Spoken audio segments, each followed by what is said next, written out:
Welcome to another slow descent into the soft folds of the past. Tonight, we drift into a cold, distant chapter one, shaped not by kings or conquests, but by the quiet erosion of human spirit under an icy sky, and the muffled crunch of boots in snow where few were meant to tread. As you settle into the stillness of your own space, perhaps already softened by the darkness around you, allow your mind to drift far from the present. We'll step quietly now into the frozen breath of history, into a world that once stretched across the farthest reaches of Siberia, where time moved slowly, and survival was often the only task. This is the story of life in Stalin's shadow. A story not just of ideologies, but of cold floors, thin soup, stolen glances, and whispers behind closed doors. We will walk through bitter winds and smoky barracks. We will meet a man who wrote against silence. We'll read the words they were never meant to find. And we'll slip, gently, into the private spaces of those who lived on the other side of the glassware. The music still played, softly, even as the fear seeped in. So breathe slowly now. Let your thoughts quiet themselves, and imagine yourself in a place where even your footprints vanish beneath the snow. Imagine waking to a darkness that never truly lifted. The thin blanket clings to your shoulders, stiff with frost. There is no heat, only breath visible in the air.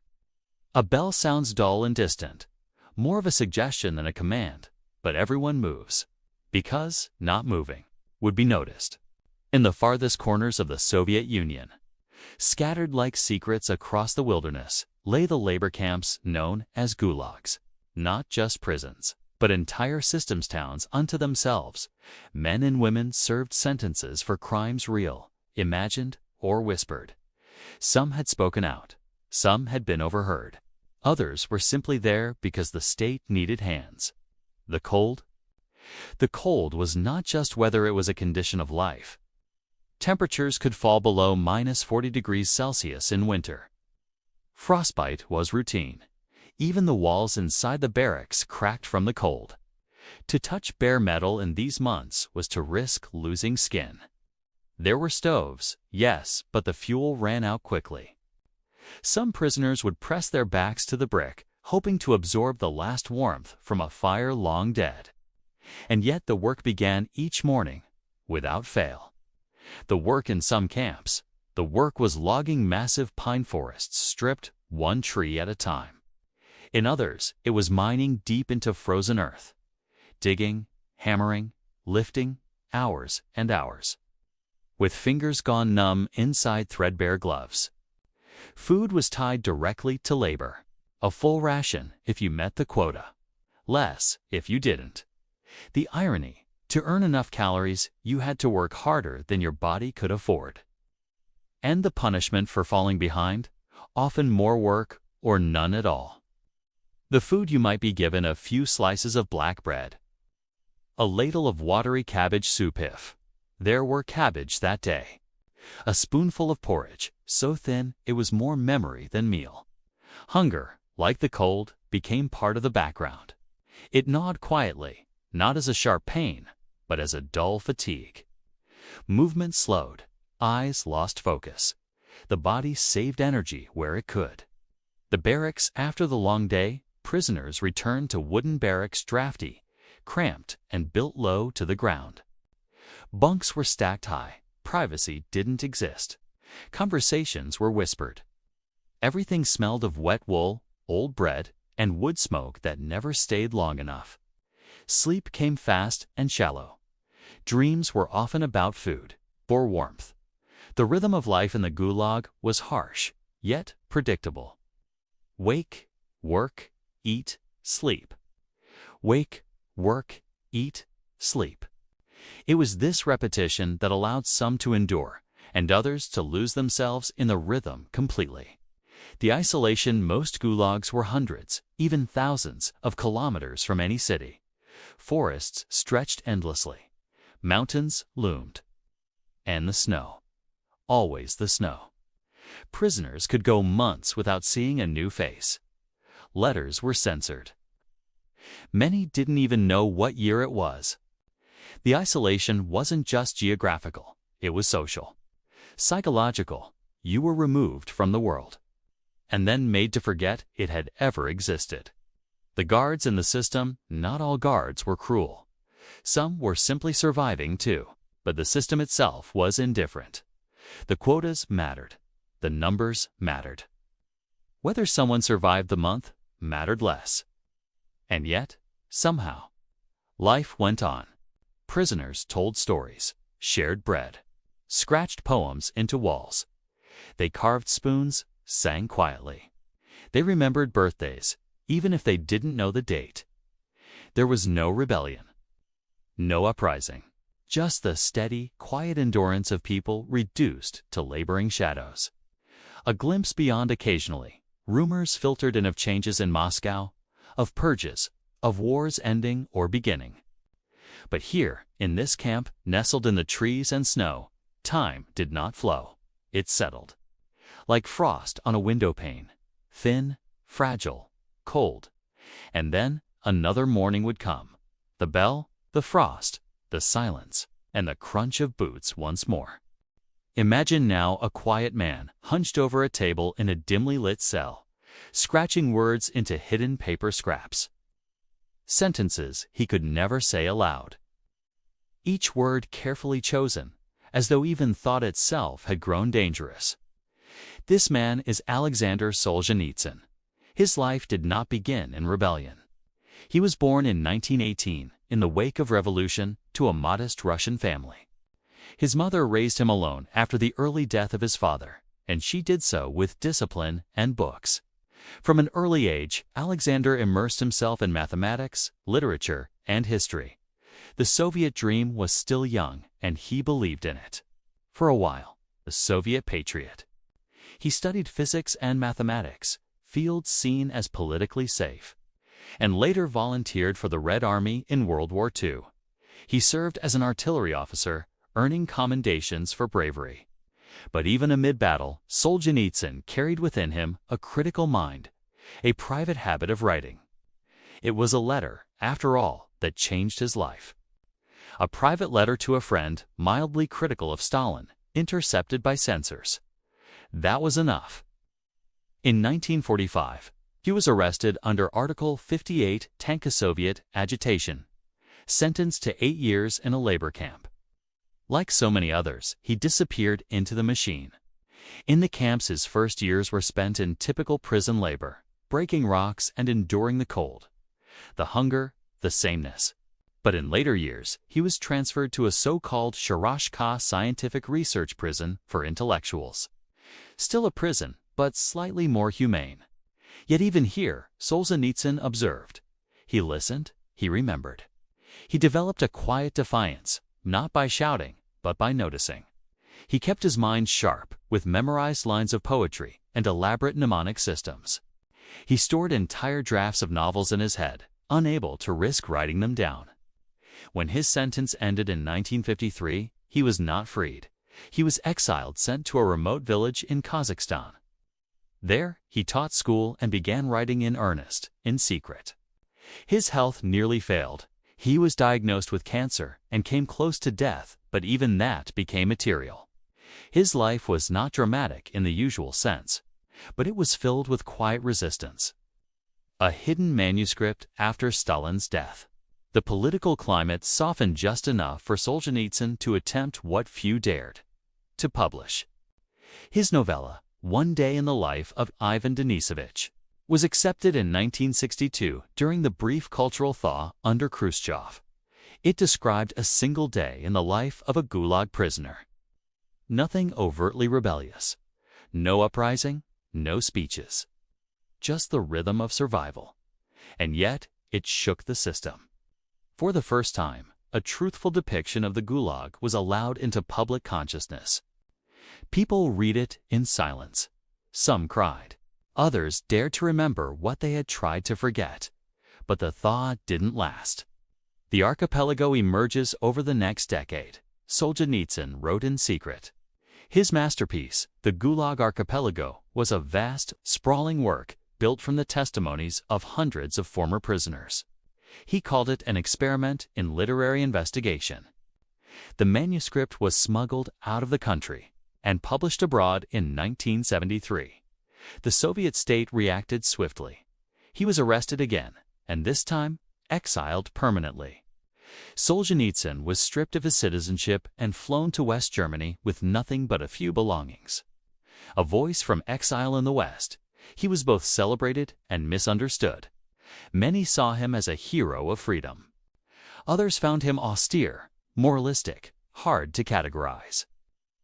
He lived quietly in Vermont for 2 decades, writing, thinking, refusing the comforts of celebrity. His return to Russia came only in the 1990s, long after the Soviet system he had exposed had fallen.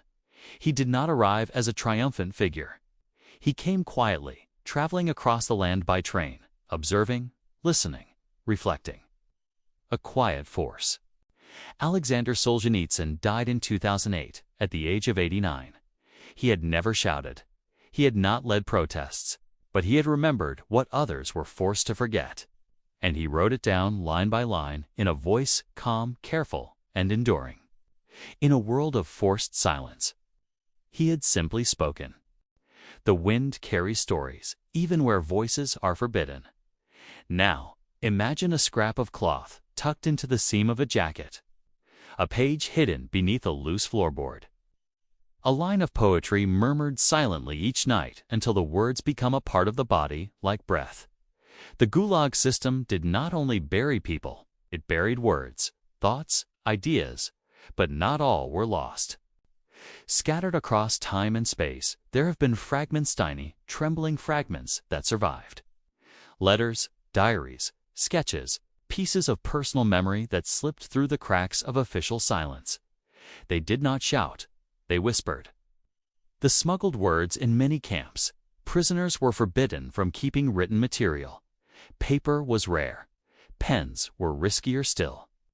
And yet, people found ways. Some wrote with matchsticks dipped in soot, others pressed letters into soap, or used their fingernails to scratch into wood. A few memorized entire chapters of text, repeating them each day to avoid forgetting. A diary might be scribbled in code on the back of a labor quota sheet. A drawing might be etched beneath a bed frame. And when a prisoner was released or died, there were sometimes friends, fellow inmates, or even guards who risked hiding these pieces, in hope that they might one day be seen. Fragments of memory. One such diary, discovered in the 1990s, belonged to a woman imprisoned in the Komi Republic. Her name was Maria. She had been a university student in Leningrad, arrested for attending a literature circle deemed subversive. In her diary, scratched into school notebooks, hidden in walls, she wrote about hunger, about silence, about snow falling in the lamplight. She did not write grand political statements. She wrote that her hands cracked from cold when she peeled potatoes, that a girl in her barracks sang lullabies before sleep, that the sound of the iron door, when it opened too late at night, made the heart skip. In another recovered fragment, an artist from Ukraine also, a prisoner left dozens of tiny sketches of fellow inmates. Faces drawn with charcoal, names scribbled hastily. Some of those faces, when published later, were recognized by surviving relatives who had never known what happened. The sketches were not beautiful.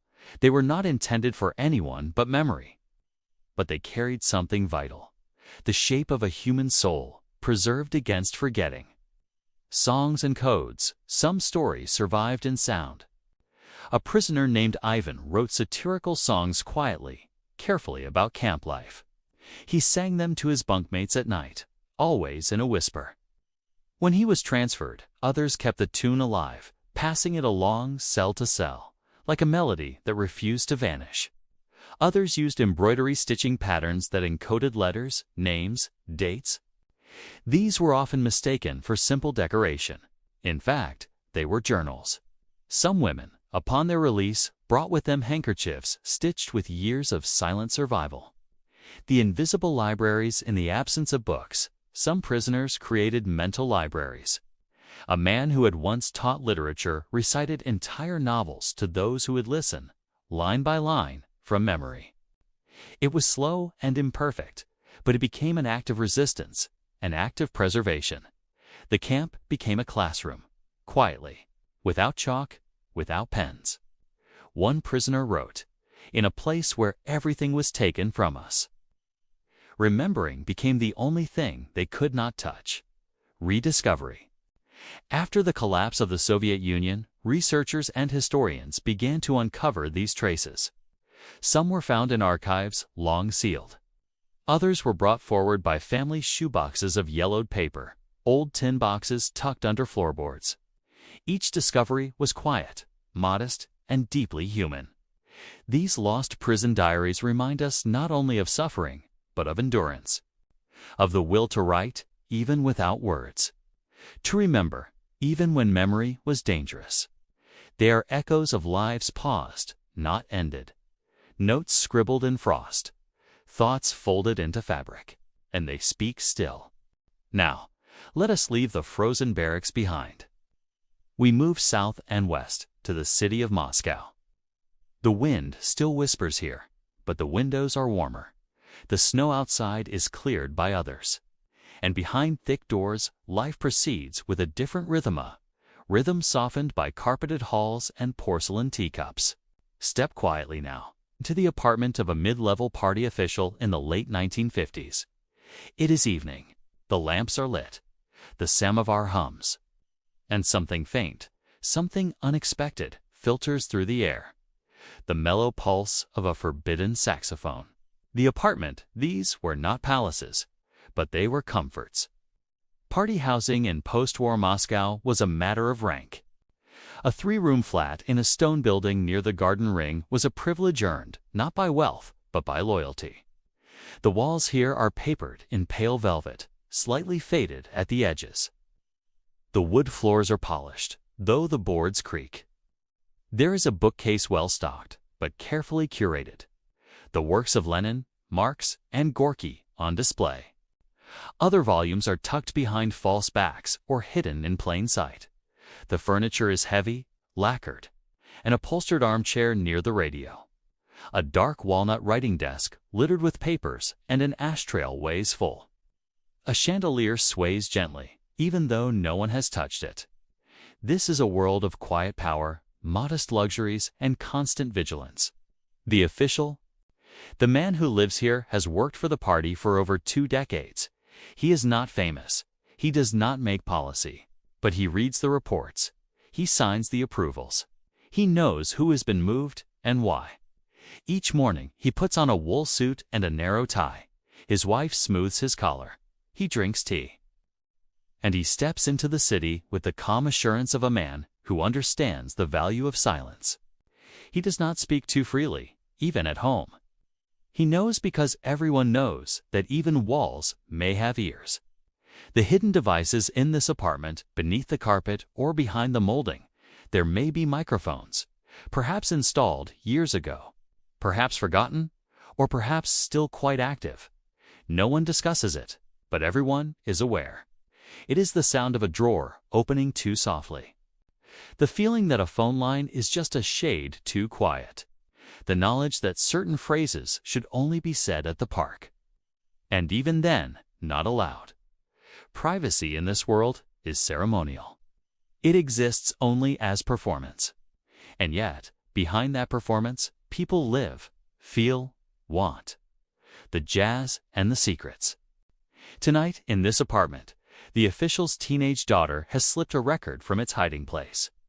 It's an American jazz LP brought in through the black market. Benny Goodman, or perhaps Charlie Parker. She plays it low, beneath the volume of the radio news, careful not to draw attention. Her friends come over, quietly. They sit on the floor, drinking tea with jam, whispering and laughing behind their hands.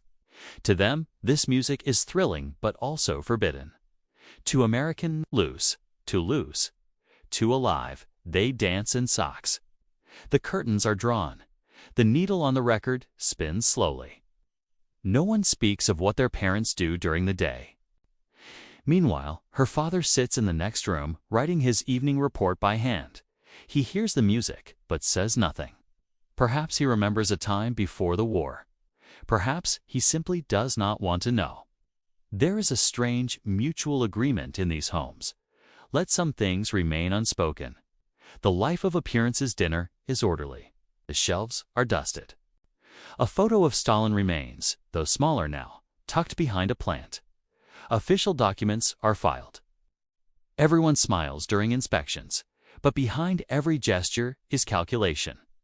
A neighbor seen entering too often might raise questions. A joke told too loudly might echo where it shouldn't. And yet, behind closed doors, life carries on. Wives gossip in the kitchen over potato salad and pickled mushrooms. Sons tinker with homemade radios. Daughters sketch their initials into textbooks and dream of Paris. There is no hunger here, not in the same way. There is warmth. There is routine, but it too comes at a cost. A fragile contrast to this world of lampshades and jazz is not freedom. It is a quieter prison, a cage padded with books and wallpaper. Comfortable, but never quite safe. And yet, for many, it was enough. Enough to raise a family. Enough to hope.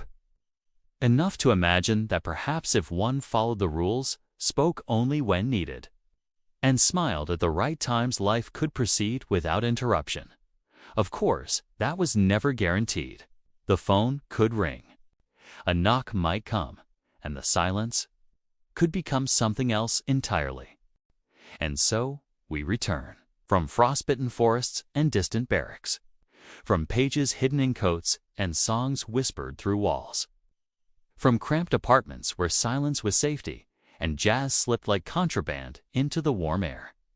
We have walked through different corners of Stalin's shadow each one quiet, slow, and real. In the gulags, we felt the endless cold. Not just the air, but the kind that settles inside, the kind that wears down the edges of a person over time. Their life was measured in steps, in crumbs, in morning bells. It was harsh, but never fully silent. Then we met Aleksandr Solzhenitsyn, a man shaped by this system and yet able to describe it. His defiance was not in shouts, but in memory. He gave voice to millions by simply remembering. In the fragments, they left behind scraps of diaries, coded embroidery, hidden verses. We saw resistance in its smallest, most human form. Each scrap a reminder that even in enforced silence, thoughts still moved, and souls still spoke. And finally, in the quiet warmth of a Moscow apartment, we glimpsed a different kind of captivity. Not chains or fences, but expectation. Fear behind lace curtains.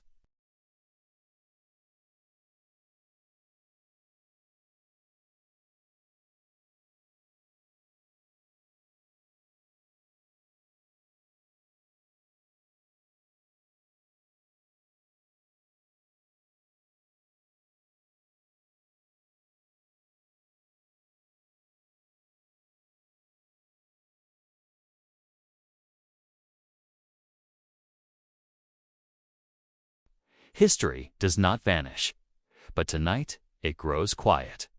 Breathe deeply. Let the cold recede. Let the pages close, and may sleep come softly, like footsteps muffled in snow. Good night.